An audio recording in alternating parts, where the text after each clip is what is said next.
Assalamualaikum warahmatullahi wabarakatuh. Pada kesempatan hari ini kita akan mempelajari tentang toharoh. Apakah itu toharoh? Mari kita simak slide selanjutnya. Pengertian toharoh. Secara bahasa, toharoh artinya membersihkan kotoran, baik kotoran yang berwujud maupun yang tak berwujud.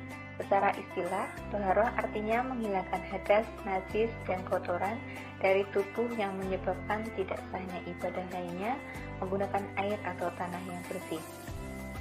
Sedangkan menurut hukum syara, toharoh artinya suci dari hadas dan najis. Bentuk toharoh dengan air seperti wudhu dan mandi besar atau junub, dan ini adalah bentuk bersuci secara asal. Toharoh dengan tanah atau debu, yakni tayamum sebagai pengganti air ketika tidak ada air ataupun sedang berhalangan menggunakan air.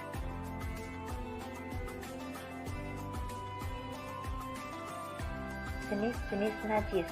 1. Najis mukhafafah atau najis ringan. Contohnya, air kencing bayi laki-laki yang belum berusia 2 tahun. Najis mukhafafah dapat dibersihkan dengan 3 cara, yaitu yang pertama, dengan memercikkan air sekali percikan ke area yang terkena najis lalu mengambil wudhu. Yang kedua, mandi lalu mengambil wudhu. Yang ketiga, mencuci badan yang terkena kencing dengan sabun sehingga tidak bau lalu mengambil wudhu. Kedua, najis mutawassithah atau najis sedang. Contohnya bangkai, darah, nanah, air kencing manusia, kotoran manusia, dan lain-lain.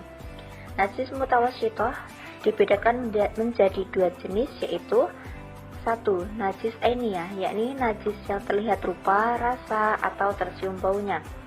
Yang kedua, najis hukmiyah, yakni najis yang tidak tampak seperti bekas kencing dan miras. Untuk mensucikan diri dari najis mutawassithah, harus membasuh diri dengan menggunakan air yang mengalir sampai najis benar-benar hilang. Yang ketiga, najis mughaladhah atau najis berat. Contohnya menyentuh atau disentuh babi, terkena air liur anjing, baik sengaja maupun tidak sengaja. Untuk membersihkannya, yaitu diperlukan bilasan air sebanyak 7 kali dari air mengalir. Hilangkan juga dengan mencuci tubuh pakai sabun. Jenis air dan pembagiannya. 1. Air hujan. Air hujan bersifat suci mensucikan sehingga sah digunakan sebagai mandi, berwudu, dan lain sebagainya. Sebagaimana dalam Al-Quran yang artinya, Dialah yang meniupkan angin, pembawa kabar gembira, dekat sebelum kedatangan rahmatnya, dan kami turunkan dari langit air yang amat bersih. Quran Surah Al-Furqan ayat 48. 2. Air laut. Air laut atau air asin merupakan air yang suci lagi mensucikan yang dapat digunakan untuk berwudu, mandi, membersihkan diri dari najis atau kotoran, dan lain sebagainya.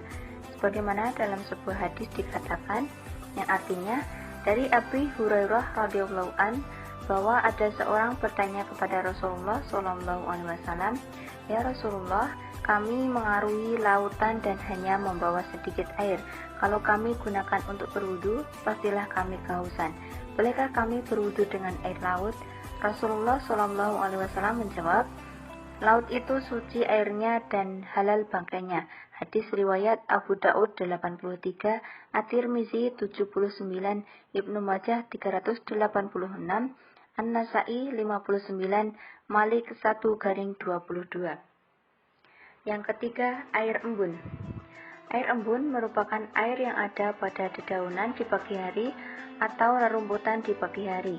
Hukum dari air embun ini adalah suci dan mensucikan sehingga dapat digunakan untuk berwudu, mandi, dan lain sebagainya. Nomor 4, air yang berasal dari lelehan salju. Air salju sama dengan air hujan, hanya saja air salju berupa butiran-butiran air yang keras dan dingin seperti air es. Nomor 5, air telaga. Air telaga merupakan air yang sifatnya suci dan juga mensucikan. Nomor 6, air sungai. Air sungai dianggap sama karakternya dengan air sumur maupun mata air. Yang nomor 7 adalah air sumur. Air sumur merupakan air yang suci lagi mensucikan karena air sumur terjaga dan muncul dari dasar tanah. Sebagaimana dalam sebuah hadis dikatakan yang artinya dari Abi Sa'id Al-Khudri radhiyallahu an berkata bahwa ada seorang yang bertanya kepada Nabi, "Ya Rasulullah, apakah kami boleh berwudu dari sumur Budo'ah?"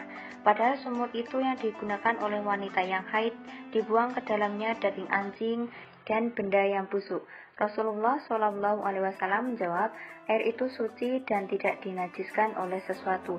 Hadis riwayat Ahmad, Abu Daud, dan Tirmizi.